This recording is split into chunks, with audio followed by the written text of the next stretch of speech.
यीशु जीवन है, वो रोटी यीशु है, वो पानी यीशु है। ठीक है, वो जो यहाँ मिल रहा था उनको, वो यीशु ही उनको रास्ते में जीवन दे रहा है। वो मन्ना कौन है? यीशु मसीह है। अब फिर एक चीज थी वहां जो किसी ने पता नहीं नोट नहीं की है। ये जो यात्रा है, यात्रा में क्या है? यहां निकालने के लिए परमेश्वर ने क्या किए थे? यहां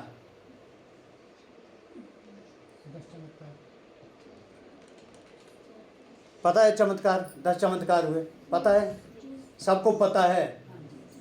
हाँ कि नहीं पता है? तो पढ़ लेना अगली बार से। क्या किया यहाँ? 10 चमत्कार। ये चमत्कार कहाँ किए थे? मिस्र से निकालने के लिए। ये मिस्र से निकालने के लिए क्या किए थे? 10 चमत्कार। लेकिन जब ये यहां से बाहर आए, अब जब ये जंगल में हैं, अब यहां चमत्कार नहीं है।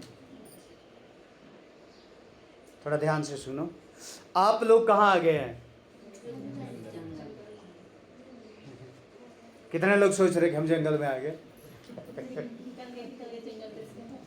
निकले नहीं है, अभी उसी में ही है। नहीं नहीं नहीं नहीं, वो एक अलग शिक्षा है, वो मैं बताऊंगा, वो अलग एक चीज है। अभी यहां से निकल के कहाँ आए गए? जंगल में। अभी यहाँ परमेश्वर ने इनके लिए चमत्कार किए। अभी यहाँ चमत्कार नहीं है। यहाँ क्या है मालूम है? अब यहाँ क्या है? समुद्र के बाद क्या है? अब क्या करना है? हमने क्या करना है? इन लोगों ने क्या करना था?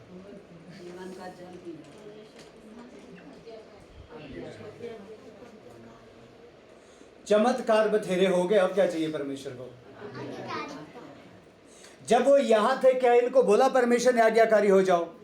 नहीं बोला ना, नहीं बोला परमेश्वर ने। प्रभु ने दया की, प्रभु ने अनुग्रह किया, ठीक कर दिया, चंगा कर दिया। प्रभु ने अनुग्रह किया, दुष्ट आत्मा से निकाल दिया। प्रभु ने अनुग्रह कर दिया, हमें संसार की सारी गंदी चीजों से बाहर निकाल दिया। पूछा भी नहीं परमेश्वर ने एक बार भी कि तुम करते क्या हो। इसको उठाओ यहां से, थोड़ा उधर करो, ठीक है? एक बार परमेश्वर ने ऐसा नहीं बोला कि पाप को छोड़ो, लेकिन यहां दया करके क्या कर दिया? छुटका। क्या ये लोग यहां आज्ञा मानते थे परमेश्वर की? नहीं मानते थे, इसलिए तो 400 साल से क्या थे? यहां गुलाम थे, गुलाम थे। क्या परमेश्वर ने आज्ञाकारिता की बात की? नहीं की। क्या किया? इनको यहां से दया करके निकाल दिया। लेकिन लाल समुद्र पार करने के बाद अब परमेश्वर क्या बोलता है? अब क्या चाहिए मुझे? आज्ञा। अब हमारे से क्या चाहिए? आज्ञाकारिता। अब उसको क्या चाहिए? हम आज्ञा मानने वाले लोग, ठीक है? यहां से जब आगे को निकाल दिए गए, अब ये यहां पहुंचे क्यों नहीं? इसका कारण क्या था? अनाज्ञाकारिता। कुड़कुड़ाता कब है आदमी? जब आज्ञा नहीं मानता। कुड़कुड़ाता कब है? जब आज्ञा नहीं, कुड़कुड़ाना ही पड़ेगा, क्योंकि बाइबल कहती है जो मेरी आज्ञाओं को मानेगा। व्यवस्था विवरण 28 अध्याय, उसमें क्या लिखा है? व्यवस्था विवरण 28 अध्याय में क्या लिखा है? जो मेरी आज्ञा को मानेगा वह अंदर जाते, बाहर जाते, खेत में जाते, काम करते, हर एक जगह में आशीषित है। आशीषित कौन होएगा? आज्ञाकारी। यदि बाइबल में लिखा है पाप करना छोड़ दो तो छोड़ दो। यदि बाइबल में लिखा है गालियां देना छोड़ दो तो छोड़ दो, ठीक है? यदि बाइबल हमें जिस बात के लिए कहती है, यदि हम वो करते हैं तो हम परमेश्वर की ओर से आशीषित है। इसका मतलब हम किसके अनुसार चल रहे हैं? परमेश्वर के अनुसार। किसके अनुसार चल रहे? परमेश्वर के अनुसार। और ये लोग क्या नहीं हुए रास्ते में? आज्ञाकारी तो नहीं हुए ये। लेकिन हम क्या सोचते हैं कि वो जो चमत्कारियां वही होते रहे जीवन में। हम हमें कुछ ना करना पड़े, बस क्या होता रहे? चमत्कार पे चमत्कार होते रहे। जी नहीं, अब परमेश्वर कहता है अब आज्ञाकारी हो जाओ, क्योंकि मुझे अब तुम्हारे साथ चलना है। हालेलुया। कितनी बड़ी बात है, मुझे कैसे चलना है? तुम्हारे साथ। अब ये बताओ, ये जो 40 साल का सफर था, क्या 40 साल के सफर में ये आज्ञाकारी रहे परमेश्वर के? नहीं रहे ना। 40 साल के सफर में आज्ञाकारी रहे? क्या परमेश्वर ने मन्ना देना बंद किया? क्या परमेश्वर ने बादल का खंभा हटा दिया? क्या परमेश्वर ने आग का खंभा हटाया इनके बीच से? पानी देना बंद किया इनको? जो अनुग्रह किया था इनके ऊपर, तुम्हारे कपड़े 40 साल में पुराने नहीं होएंगे, वो अनाज्ञाकारी थे, फिर भी परमेश्वर ने दया की, उनके कपड़े 40 साल तक फटे नहीं, नए के नए रहे। लेकिन हुआ क्या? कनान नहीं पहुंचे, क्योंकि अनाज्ञाकारी थे। कई बार हम क्या सोचते हैं, कई बार किसी से पूछो ना, आपका कैसा मसीह में जीवन चला? अरे बहुत बढ़िया चला, मैं कल पेट दर्द हो रही थी, मैंने प्रार्थना की, हालेलुया, यीशु के नाम से ठीक हो गई, प्रभु ने मेरी सुनी। उसके बाद जब मेरे पास रोटी नहीं थी, मैंने प्रार्थना की, एक दिन पैसे की दिक्कत थी, मैंने प्रार्थना की, प्रभु ने पैसा दे। मतलब वो दर्शाना क्या चाह रहा है? मेरा संबंध अच्छा है। दर्शाना क्या चाह रहा है अपने आप को? कि मैं पवित्र हूं, मेरा संबंध परमेश्वर के साथ अच्छा है। जी नहीं, यदि रोटी, कपड़ा, मकान परमेश्वर आपको दे रहा है, इसका मतलब ये नहीं है कि हम अच्छे हैं परमेश्वर के साथ। वो तो अनुग्रह कर रहा है। वो आपको आज्ञाकारी होना जरूरी है। क्या होना जरूरी है? आज्ञाकारी होना जरूरी है। जब हम परमेश्वर के आज्ञाकारी हो जाते हैं, परमेश्वर के वचन के आज्ञाकारी हो जाते हैं, आज्ञा मानना शुरू कर देते हैं, भैया अलग एक परमेश्वर का आनंद हम में आ जाएगा।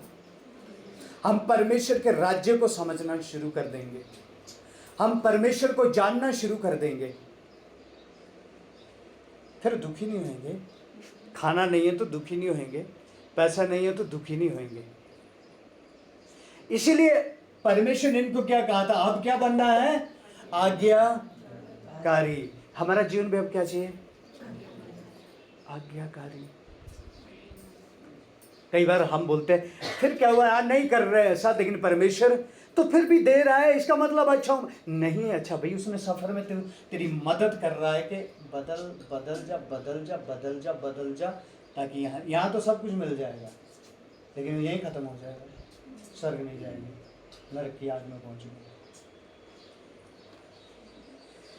हालेलुया। इसीलिए परमेश्वर को अब क्या चाहिए? हमारी आज्ञा। बथेरे हो गए चमत्कार, अब क्या करना शुरू करो? आज्ञाकारी हो जाओ परमेश्वर के बच्चे। क्या हो रहा है? अभी आज्ञा मानना शुरू करो। अभी परमेश्वर के वचन के अनुसार चलना शुरू करो। मैं फिर कहता हूं, सिर्फ यहां बैठने से उद्धार नहीं होगा, परमेश्वर के वचन के अनुसार चलने से उद्धार होगा। आप सबको समझ आ रही है? ध्यान इधर है। गर्मी है मैं जानता हूं, इसलिए मैं थोड़ा फास्ट जा रहा हूं, ठीक है? क्या है? उद्धार सिर्फ यहां आने से नहीं होगा, परमेश्वर के वचन के अनुसार चलने से उद्धार हो जाएगा। और जो आज्ञाकारी होगा वो किसी बात में नहीं कुड़कुड़ाएगा। इजराइली आज्ञा नहीं मानते थे, इसीलिए कभी पानी के लिए कुड़कुड़ा रहे हैं, कभी काय के लिए कुड़कुड़ा रहे। एक बार बोलते मुझसे, तू ही ये पास्टर बना हुआ यहाँ। ज्ञान तो हमें भी है। कौन बोल रहा है? हारून, उसका भाई। क्यों बोल रहा है? परमेश्वर मूसा से बात करता है, मूसा हारून को बोलता है, हारून लोगों को बोलता है। वो बोलने में अच्छा था, मूसा बोलने में अच्छा नहीं था, लेकिन मूसा आज्ञाकारिता में बड़ा अच्छा था। देखो ध्यान दीजिएगा, हारून बोलने में बड़ा अच्छा था, क्योंकि राजा के सामने जाना है, बात करनी है। मूसा बोलता मेरे बस की बात नहीं है, कैसे राजा से बात करनी है, कैसे इन लोगों से बात करनी है, ये मेरे बस में नहीं है, परमेश्वर किसी और को भेज। उसने बोला मैं तो तेरे से ही बात करूंगा, तू मेरा आज्ञाकारी मनुष्य है, मैं किससे बात करूंगा? तेरे से। हाँ, तेरे से राजा से नहीं बात होती, जो मैं तुझे कहता हूं तू हारून को बता। हारून जाके किसको बोलेगा? राजा को बोलेगा। ठीक है। अब आगे जाके जब वह चल रहे हैं, मंडली को चला रहा है, कौन चला रहा है? मूसा। ओके, अब एक चीज और बताऊं मैं। जब मूसा मंडली को चला रहा है, कितने लोग हैं उसमें? एक और होगा भैया, थैंक यू उसको। ओके, कितने लोग हैं उस मंडली में? बोलो। हाँ, बोलो बोलो बोलो। 20 लाख, सीधा बोलना है। कितने निकले थे? 20 निकले थे ना। कितने लोग हैं वो? 20 लाख। ठीक है, 20 लाख लोग हैं वो। 20 लाख लोगों की मंडली को कौन चला रहा है? थोड़ी ध्यान से सुनना इस बात को, समझ आएगा शायद कहीं कुछ। 20 लाख लोगों की मंडली को मूसा चला रहा है। अब जब ये मंडली मूसा के प्रति कुड़कुड़ाती है तो मूसा क्या करता है? क्या करता था मूसा? किसके पास जाता था ये? परमेश्वर। किसके पास जाता था? परमेश्वर के पास। अब इस 20 लाख से कनान कितने पहुंचेंगे, ये किसको पता है? किसको पता है? ठीक है, 20 लाख में से 2 पहुंचेंगे, कौन जानता है? परमेश्वर जानता है ना कि कितने से पहुंचने वाले ये 2 ही पहुंचने वाले। कौन जानता है ये? परमेश्वर ने मूसा को बताया ही नहीं।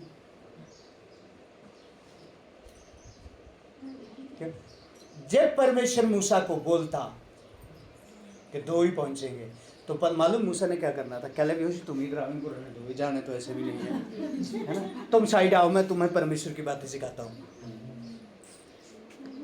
क्या करता हूं मैं? तुम्हें परमेश्वर की बातों को सिखाता हूं, इनको रहने दो। परमेश्वर ने बोला तू किसको सिखाएगा? सबको। किसको सिखाएगा? सबको सिखाएगा। और ये मंडली तेरा जीना हराम करेगी। ये 20 लाख लोगों की मंडली तेरा जीना, लेकिन तेरा मुंह नहीं खोलना चाहिए। पढ़ के देखो बाइबल, बाइबल अच्छे से पढ़ो। तेरा क्या नहीं खोलना चाहिए? क्योंकि 20 लाख जो लोग, जो इसमें 19,99,998 लोग हैं, वो तेरे को सीधा करने के लिए।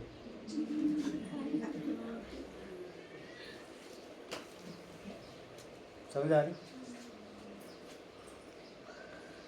इसमें कितने हैं? 19,99,998 लोग काय के लिए है?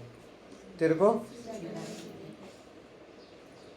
जैसे ही उसको बोलते मूसा तेरे को मारेंगे, इधर आ तू, पानी नहीं दे, वैसे ही मूसा दौड़ के किसके पास आता है? हे यहोवा प्रभु तू अनुग्रहकारी है, प्रभु तू दयालु है, पिता तू दया कर। फिर परमेश्वर बोलता इधर आ। यही तो मैं चाहता, नहीं तो दौड़ के कहाँ आएगा तू?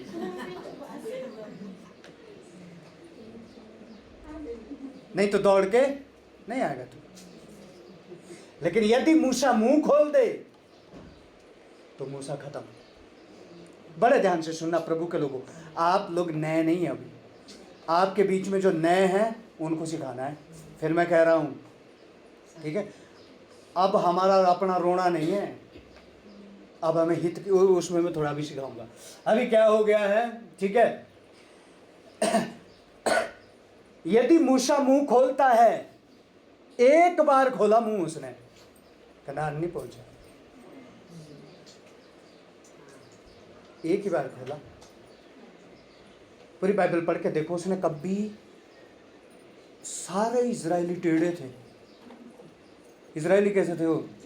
सारे टेढ़े। उनको मना मिल रहा है, उनको सब कुछ मिल रहा है, लेकिन फिर भी पत्थर लेके किसको मारने के लिए खड़े हैं?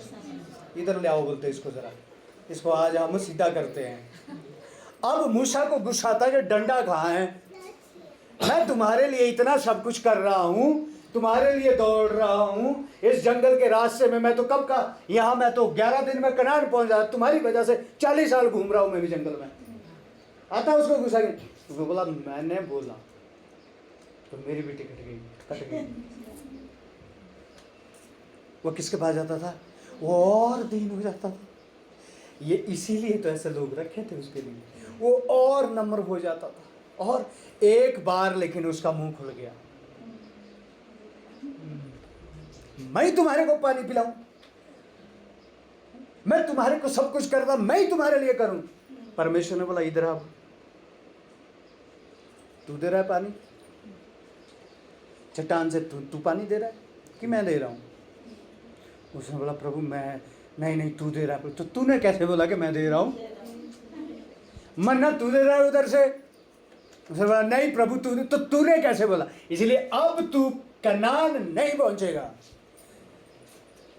मैं फिर कहता हूं इन चीजों को छोटी बात ना समझे, अपने मुंह की चौकसी करो। मैं फिर कहता हूं इन चीजों को छोटी बात ना समझे, क्योंकि इब्रानियों की पत्री में साफ लिखा है इजराइल की यात्रा तुम्हारे लिए है। और हम मुंह खोल के फिर तो भूल ही जाते हम विश्वासी भी है, भूल ही जाते कोई यीशु मसीह भी है। समझ आ रहा है, हालेलुया। एक बात बोली और मूसा कनान नहीं पहुंचा, 40 साल उसने उनको लीड किया। ठीक है, ओके।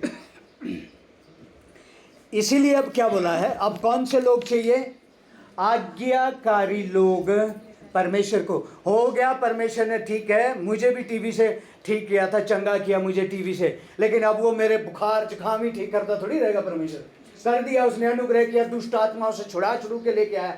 अब मेरे से क्या मांग रहा है, आज्ञाकारिता, इस वचन के अनुसार चलना, इस वचन के अनुसार। इसलिए पौलुस फिलिप्पी की कलीसिया को ना एक बड़ी अच्छी बात कहता है। मैंने इसको निकाला ना, सुबह में पढ़ रहा तब मेरे बहुत, ये 2 अध्याय निकालो, फिलिप्पियों जरा 2 अध्याय निकालो।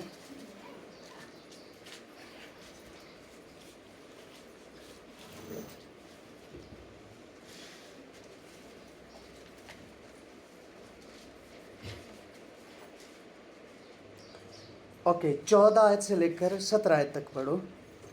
सब काम बिना कुड़कुड़ाए और बिना विवाद की किया करो, ताकि तुम निर्दोष और भले होकर टेढ़े और हठीले लोगों के बीच परमेश्वर के निष्कलंक संतान बने, निष्कलंक संतान, हाँ, जिनके बीच में तुम जीवन का वचन लिए हुए जलते दीपकों की नाई दिखाई देते हो। सुन बेटा, बस बेटा, रुक जा, सुनिए। अभी कई बार हमें पता क्या आता है, इन टेढ़ों को हम सीधा कर लेते हैं, जरा आता है ना। हाँ? जब आप दुकान में जाते हैं, ठीक है, दुकान से उधार राशन ले लिया और आपके पास पर्ची है, बिल कितने का था, 1000 रुपए का, लेकिन उधार लिया है ना। अब जब आप देने गए तो कितना बिल बनाया हुआ है, 1200। किसी के साथ ऐसा हुआ है आज तक? मेरे साथ हुआ है ना, हाँ मेरे साथ हुआ है। ठीक है, उधार जब लेंगे ना तो उसमें ऐसा होता है। अभी ये बिल कितना बना हुआ है, 1200, और हमें आता है कि इसको खींच के पहले ना, लेकिन खींच सकते नहीं है ना? फिर आता है इसको थोड़ा सीधा करें हम, जरा आता है कि नहीं? हमारे साथ जब कोई धोखाधड़ी करेगा, हमारे साथ कोई झूठ बोलेगा, हमारे को कोई चीट करेगा, तो वो क्या आता है हमारे जी अंदर, इसको सीधा करे, तू जानता नहीं है मुझे, आता है कि नहीं? हम मनुष्य है, ऐसा आता है ना, ऐसा आता है कि इसको क्या करें हम, बस सीधा कर दे इसको। लेकिन याद रखना, मैं फिर कहता हूं, ध्यान से सुनो प्रभु के लोगों, याद रखना, आपके घर में जिसकी दुकान से राशन जा रहा है ना, आप उसके सामने कौन है? क्या लिखा है यहां? जलते दीपकों की नाई दिखाई, दीपक। और पढ़ो कि मसीह के दिन मुझे घमंड करने हाँ, फिर ऊपर से थोड़ा और ऊपर से पढ़ो। जिनके बीच में तुम जीवन का वचन हाँ, जिनके बीच में। अब वो उसके पास तो नहीं है जीवन का वचन। वो तो चीट करेगा, धोखा देगा, बढ़ाएगा, सब कुछ करेगा। वो गालियां भी देगा, चीट भी करेगा, उल्टा फुल्टा भी बोलेगा, क्योंकि उसके पास जीवन का वचन। आपके पास क्या है? कौन सा वचन? जीवन का वचन, जो जीवन देता है लोगों को। याद रखना, क्या है आपके हाथ में? जीवन का वचन आपके हाथ में। और आप उसी दुकानदार के सामने क्या लेके चले हुए हैं? जीवन का वचन। और क्या है? जगत दीपक की तरह दिखाई देते हो। क्या की तरह? लाइट। आप क्या है? वहां पर लाइट है। आप चीट करने के बावजूद भी गालियां नहीं दे सकते उसको। यही तो हम जब प्रभु की उपस्थिति में जाएंगे ना तो समझ आएगा ये। आप बोल सकते हैं, मेरा एक बार 1400 का बिल 4000 बन गया। काफी पहले की बात है। 1400 का बिल कितना बन गया? मैंने बोला धोखा हो गया कुछ आपको। मैंने बोला लाली धोखा हो गया। तो जो वो लाला है, हम एक क्लास मेरे से आगे था, मैं एक क्लास उससे पीछे था, एक फ्रेंड की तरह है। मैंने बोला आपको धोखा हो गया। उन्होंने बोला धोखा नहीं हुआ है, और मुझे पता कि धोखा किया गया। वो कुछ और बात थी कि उन्होंने कहीं के पैसे उधर को जोड़ दिए थे। 14 का 2000 बनता, लेकिन 1400 का 4000 बना मेरे पास। मैं जब राशन लेता था, एक नोटबुक मैं रखता था। नोटबुक में मैं पर्ची बनाऊंगा, लाले के हाथ में दूंगा। मैंने कहा ये सामान दो, इसी में ही टोटल करके देना मुझे। और कितना बन गया वो टोटल उसी में ही होता था। उसने उसको भी नकार दिया कि नहीं नहीं, आपके परिवार वाले ले गए होंगे, लेकिन बिल तो 14 का। मैंने बोला सर कोई बात नहीं। मैंने समझाने की कोशिश की बड़े प्यार से। मैंने बोला ऐसा है ही नहीं है, मैं 1400 का सामान लेके गया, 4000 नहीं हो सकते। उन्होंने बोला है ये। नहीं नहीं नहीं नहीं ये है। मैंने बोला कोई बात नहीं, मैं 4000 दूंगा, लेकिन दूंगा तब जब मेरे पास होंगे। साल लगे, 2 लगे, 5 साल लगे, 6 साल लगे देने में, पर दूंगा पूरे। क्योंकि इतना मुझे पता ही है। मैंने 1400 तो उसी समय निकाल के दे दिए।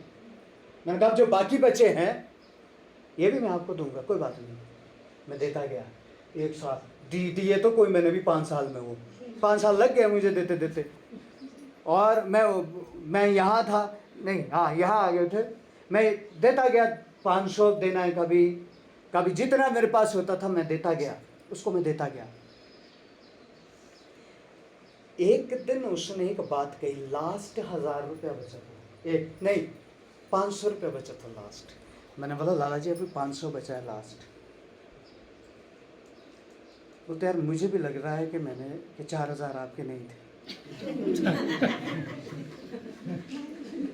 क्या बोल रहा है? मुझे भी लग रहा है कि आपके 4000 नहीं थे। मैंने कहा सर आपको 5 साल बाद लग रहा है, मेरे को 5 साल पहले लग गया था।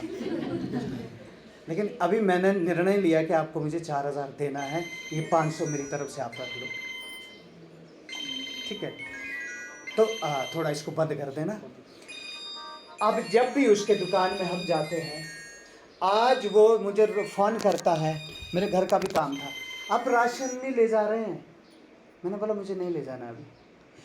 कोई बात नहीं, आप उधार लो। मैंने कहा लाला जी मैं दुकान में आता हूँ। मैं दुकान में गया, मैंने कहा मेरा नियम है। वो उस समय हुआ था कि मैं उधार लेता था, लेकिन आज मेरा नियम है मैं भूखा रहूँगा, मैं उधार नहीं ले जाऊँगा। मैं उधार नहीं ले जाऊँगा। अब मालूम मेरे घर का काम लगा हुआ था। अब क्या करता था वो, जब वहाँ से गाड़ी कोई ऊपर को आ रही सामान लेके, मेरे को पहले फ़ोन करेगा, कोई आपका राशन तो नहीं भेजना है, आपका सामान तो नहीं भेजना, किराया नहीं लेंगे, फ्री में भेजेंगे। मालूम प्रभु के लोगों, एक बात याद रखना, आज तो आप उस लाले से लड़ गए, लेकिन आपने उसको हमेशा के लिए स्वर्ग से वंचित कर दिया है। इस बात को याद रखना। वो आपके ऊपर दूसरी बार जब आप अच्छा वचन उसके पास लेके जाओगे नहीं सुनेगा। हालेलुया। मैं आपको कहता हूं बहुत सारे लोग प्रभु ने आपके पास दिए हैं जिनको आप जीवन का वचन लेके जिनके बीच में आप चल सकते हैं और एक ज्योति की तरह जिनके बीच में आप रह सकते हैं। आपके घर का राशन वाला, आपके घर का पेपर वाला, आपके घर का दूध वाला, आपके घर का हर एक वो इंसान जो आपके घर में आता है ना। हमारी बहनें, ये तो चलो विश्वासी है बहनें, जो सुबह वो कूड़ा लेने के लिए भी आते हैं। आपके घर में कूड़ा लेने वाला, आप जब उसके सामने खड़े हो, आपके मुंह में एक मुस्कुराहट होनी चाहिए, पता लगना चाहिए जीवन को पाया हुआ है। जब वो आपको देखे उसको पता लगना चाहिए ये ज्योति की संतान है। ये आधा यहाँ क्यों फेंक दिया, कल यहाँ छोड़ दिया, अब टाइम में नहीं, आप ये कर रहे हो, क्यों गिरा दिया था, आपने उसको खो दिया है। इस बात को याद रखें। हम परमेश्वर के राज्य के लिए खुद हम रोड़ा है कि हम लोगों को खो रहे हैं। किसको फिर जीवन दिखाएंगे? जो रोज आपके घर में आ रहे हैं उनको तो जीवन दिखा नहीं पा रहे हम, तो किसको दिखाएंगे? प्रभु ने दिए हुए आपके पास 4-5 लोग, हर एक के पास है, जितने यहाँ बैठे हैं हर एक के पास 4-5 लोग हैं। और कोई भी हो सकता है, पेपर वाला हो सकता है, आपका दूध वाला हो सकता है, आपका कोई भी सिलेंडर वाला हो सकता है। 4-5 लोग जरूर आपके पास दिए। आपका मकान मालिक हो सकता है, आपका पड़ोसी, 4-5 लोग हमेशा आपके पास दिए, जिनके बीच में वो टेढ़े हो सकते हैं, हठीले हो सकते हैं, ढीठ हो सकते हैं, क्योंकि उनके पास जीवन का वचन नहीं है। मेरे और आपके पास जीवन का वचन है। ये बात समझ आ रही है? हालेलुया।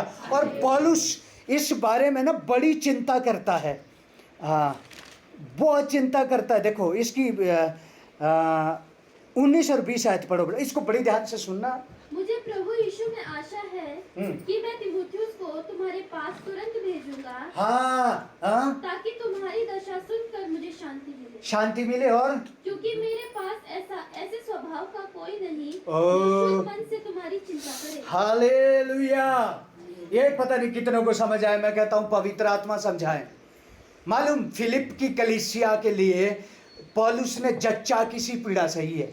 जच्चा समझते हैं ना, पीड़ा सही है। हम भी 5 साल तक यहाँ ऐसे रहे। 2 बार हमने, मैं मेरी पत्नी यहाँ बैठी, 2 बार हमने सामान पैक करके यहाँ से जाने की कोशिश की, प्रभु ने जाने नहीं दिया।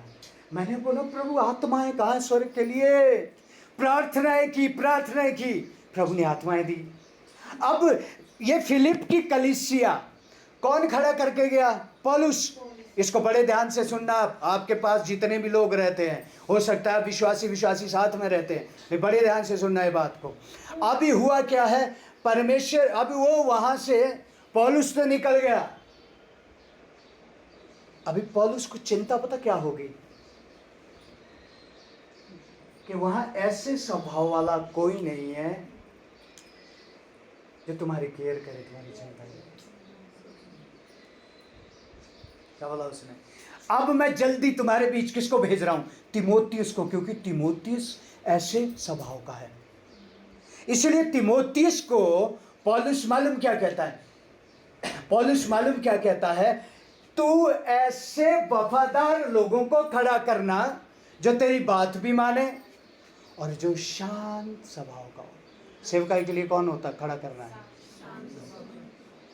नहीं तो कई पास्टर ऐसे इधर होते, 2 थप देखा ऐसे भी मैंने देखे हैं।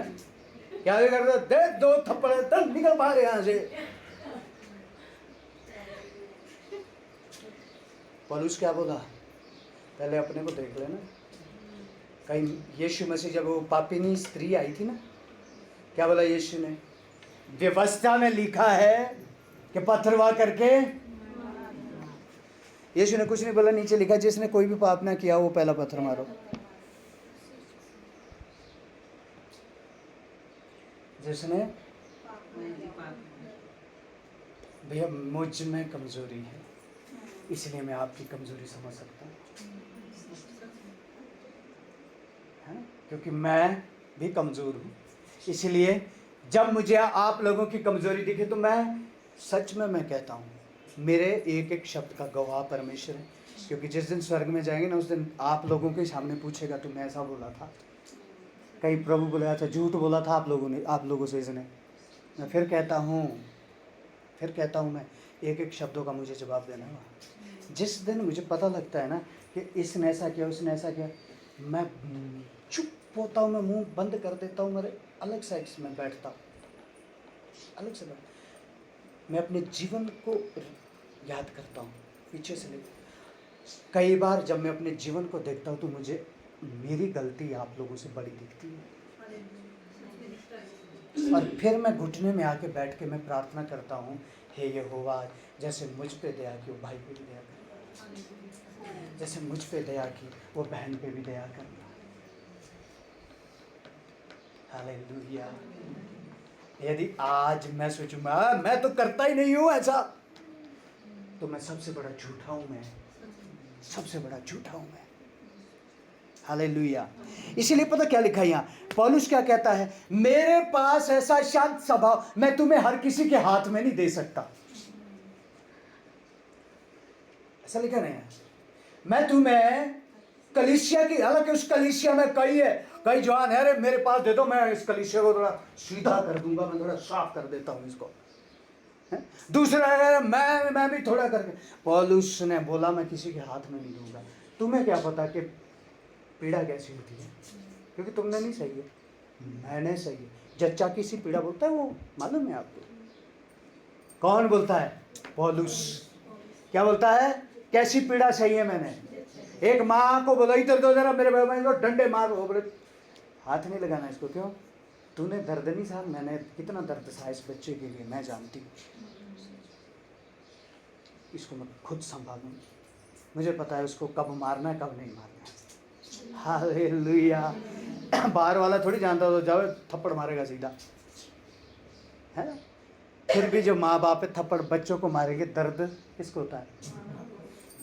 इतना दर्द होता है, उतना दर्द इन बच्चों को होता ही नहीं है ना? और डंडा मारने से भी इन बच्चों को उतना दर्द होता ही नहीं जितना माँ बाप को दर्द होता है। हालेलुया। इसलिए पौलुस मालूम क्या कहता है, ये जो कलीसिया है इसके लिए मैंने पीड़ा सही है, इसलिए इसको मैं किसी ऐसे के हाथ में नहीं दूंगा जो इसको खराब कर दे। इसलिए बोला पता क्या है, तुम्हारे बीच में कोई भी ऐसे स्वभाव वाला है ही नहीं है जो शुद्ध मन से चिंता करेंगे। शुद्ध मन से चिंता करना क्या है मालूम है? चिंता करना उसको बढ़ाने के लिए, चिंता करना उसकी हर एक चीज़ की। ये मैं कहीं किसी दिन और सिखाऊंगा, बहुत लंबा चला जाएगा टॉपिक। आगे क्या लिखा है 21 आयत में? क्योंकि सब अपने स्वार्थ की खोज में रहते हैं, न कि यीशु मसीह। हो, काय की खोज में रहते हैं? अपने स्वार्थ की खोज में रहते हैं, ना कि यीशु मसीह की। अब ये कैसे, क्या बात थी है वहाँ? उस कलीसिया में थे, नौजवान भी थे, पढ़े लिखे भी, लेकिन वो काय की खोज में रहते थे? यीशु मसीह की नहीं, अपने स्वार्थ की। का मतलब क्या? मैं लीडर बन जाऊं, थोड़ा सा मेरे हाथ में आए ये तो मैं करूं इनको सीधा, है ना? कि मैं क्या कहलाऊंगा इस कलीसिया, अरे मैं लीडर हूं भाई, मैं लीडर हूं। उसने बोला ये मुझे चाहिए ही नहीं है। मुझे पता कौन चाहिए, इनको संभालने वाला पता कौन चाहिए? जो यीशु मसीह का खोजी होगा, क्योंकि वो यीशु मसीह की तरह इनको ट्रीट करेगा। हालेलुया। कैसे ट्रीट करेगा इनको? यीशु मसीह की तरह। भैया यीशु मसीह ने उन लोगों को जो जिन्होंने मार दिया उनको भी बोलता है पिता क्षमा कर। हालेलुया। हे पिता, क्या कर इन्हें, ये नहीं जानते ये क्या कर रहे हैं, प्रभु तू इनको क्षमा कर दे। इसके बारे में बहुत सारी बातों को लिखा गया है। ओके,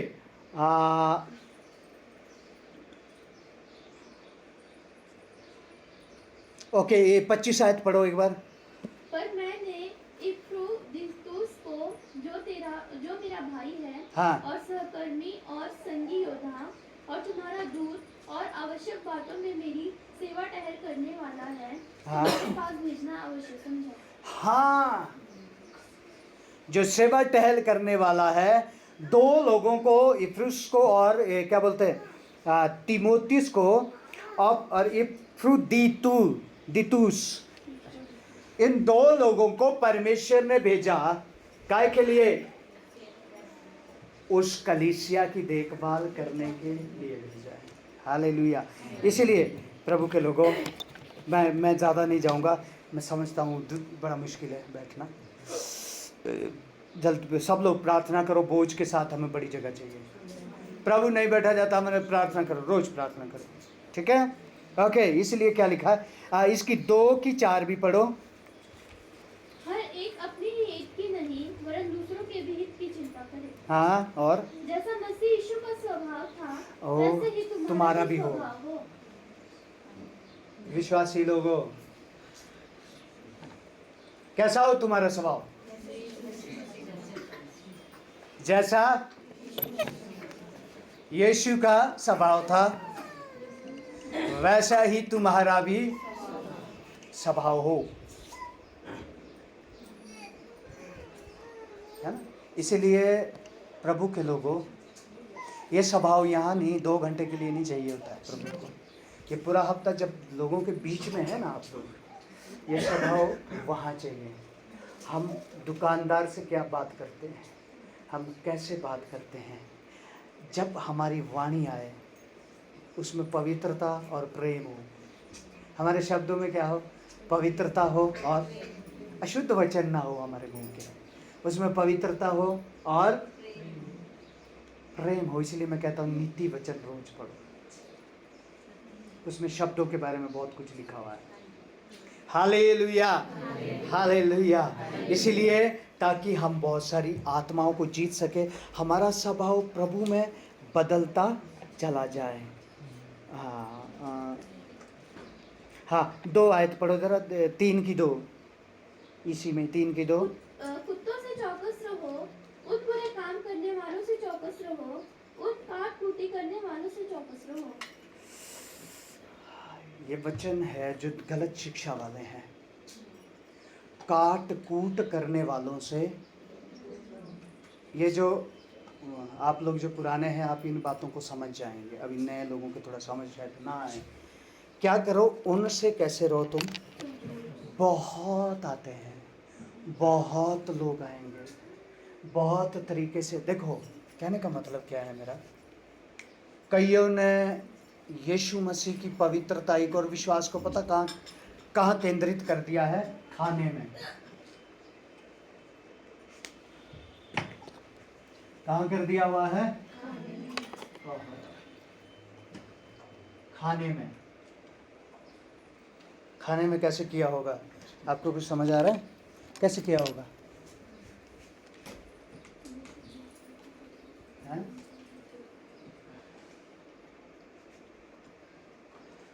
आप साउथ में जाएंगे, साउथ में मैं जाता रहता हूँ, आप नहीं जाते।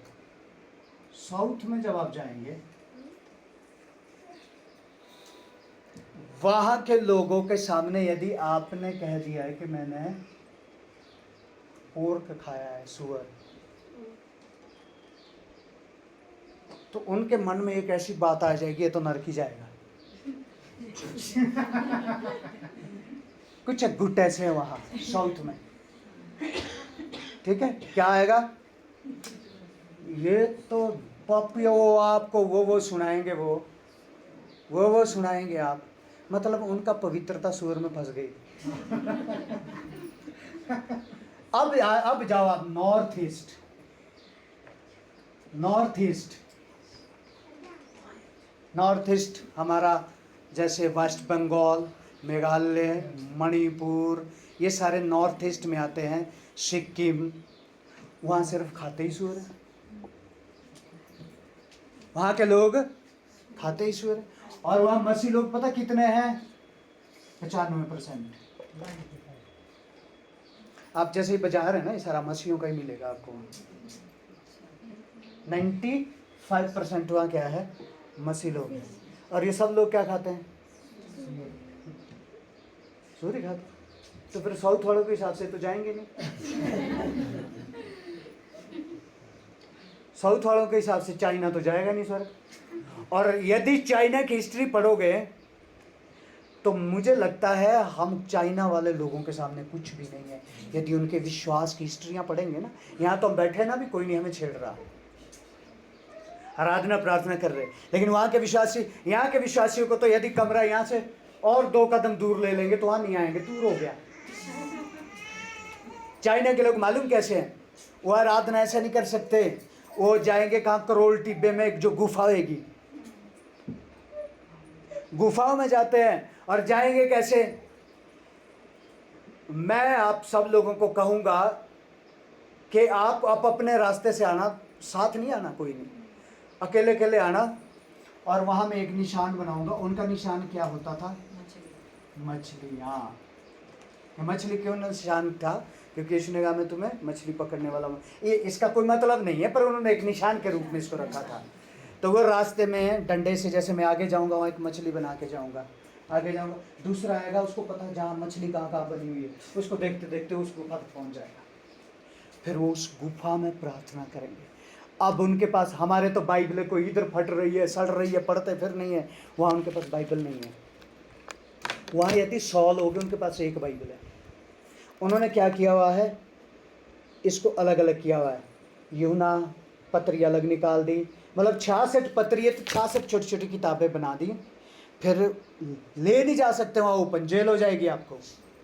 फिर वो कहीं ऐसे छुपा के वो ले जाएंगे, और फिर जब वहाँ पर जाएंगे प्रार्थना होएगी, फिर आज मैं क्या करूँगा, वो आपके पास भैया को मैंने दे दी।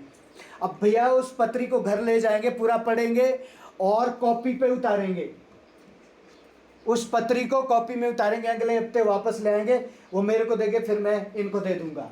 फिर ये घर में पढ़ेंगे, ये भी उनके घर में कॉपियों में लिखी हुई है बाइबल।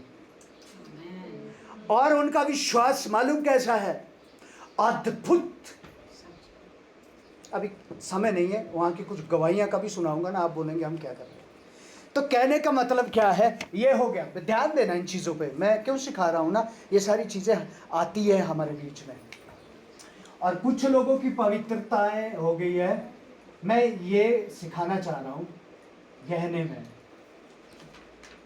ये बड़ा ध्यान दीजिए, हम एक साइड को जा रहे हैं ना, मसीह लोग कहाँ जा रहे हैं, उनको पता ही नहीं चल रहा हम कर क्या रहे हैं। गहने,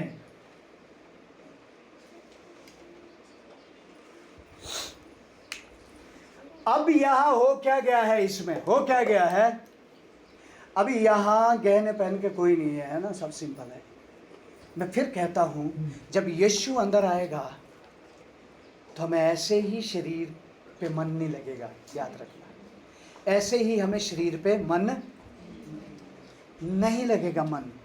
अब साउथ में 2 डिनोमिनेशन, एक डिनोमिनेशन साउथ में ऐसी है, जो आपने एक भी बाड़ी डाल दी आप नर्क जाएंगे, तो सीधा बोलेंगे क्या कहा जाएंगे वो, आपके कान में 2 बालियां दिख गई ऊपर, आपका उद्धार हुआ ही नहीं है। मतलब उनका उद्धार कहाँ लटक गया अभी। मतलब ये चीजें क्या है, ये आत्मा से कोई मतलब ही नहीं रख रही है, और फालतू चीजों पे मसीह लोग लड़ रहे हैं। कोई खाने में लड़ रहा है, कोई कपड़े पे लड़ रहा है, कोई इस, अरे आत्मा की बातों पर ध्यान दो। कौन सी बातों पर ध्यान दो? आत्मा की बातों पे ध्यान दो, शरीर की बातें अपने आप उतरती चली जाएगी, है ना। शरीर पे मन लगना बंद हो जाएगा जब आत्मा की बातों पे। मैं विश्वास करता हूं कि इससे पहले शायद हमारी बहनें या भाई लोग बहुत कुछ करते होंगे पहले, हैं पूरा डेंटिंग पेंटिंग, लेकिन अब मैं विश्वास करता हूं अब वो नहीं रहा, अब दिल नहीं करता होगा। कारण क्या है, आत्मा की बातों पे ध्यान हो गया ना। हालेलुया। इसीलिए ये क्या बोल रहा है, या क्या कहते हैं, पौलुस कहता है, ऐसे स्वभाव वाला आदमी मेरे पास नहीं है जिसको तुम्हारे बीच में मैं भेजूं, जिसको तुम्हारे बीच में मैं भेजूं। सिर्फ मेरे पास तिमोती है, मैं उसको तुम्हारे बीच में भेज रहा हूँ। बाकी तुम लोगों को मैं किसी के हाथ में नहीं दूंगा, क्योंकि कोई तुम्हें कपड़े के लिए भगाएगा, कोई तुम्हें गहने के लिए कलीसिया से भगा देगा, कोई तुम्हें किस चीज़ के लिए भगाते ही रहेंगे, और वहाँ बचेगा कुछ नहीं। लेकिन मैं जानता हूँ कि मैंने जच्चा किसी पीड़ा से ही है तुम्हारे लिए, आत्माओं से लड़ा हूँ मैं, मैंने आत्मिक युद्ध लड़ा है तुम्हारे को जीतने के लिए, इसलिए मैं खोना नहीं चाहता किसी भी हालत में। लिखा है ये जब पत्रियों को पढ़ोगे, मैं तुम्हें किसी भी हालत में खोना नहीं चाहता। हाँ, जो तुम में गलती है उसको मैं सुधारने आऊंगा, लेकिन मैं खोऊंगा नहीं तुम्हें। हालेलुया। इसलिए प्रभु के लोगों, मैं आज कहता हूं, जो आपके घर में जो लोग आ रहे हैं, आप उनके लिए जीवन का वचन लेके चले रहे हैं, याद रखना। उनको आपके अंदर जीवन का वचन दिखना चाहिए, आपके स्वभाव में, आपकी बातों में, आपके हर एक चीज़ों में। उनको आपके पास जीवन की ज्योति दिखनी चाहिए। हालेलुया। जो हमारे पास रोज आते हैं, हम उनको तो नहीं जीत पा रहे, तो औरों को कहाँ से ले आएंगे? उनको तो जीवन दिखा नहीं पा रहे अपना। इसलिए क्या करना है? अपने अपने जीवन को स्वभाव से, मुंह से, हर एक चीज़ से बदलते जाना है। क्योंकि परमेश्वर को उसकी भेड़ों को चराने के लिए वो लोग चाहिए जो नम्र, दीन, शांत, अच्छे स्वभाव के हो। आंखें बंद करें, आंखें बंद करें।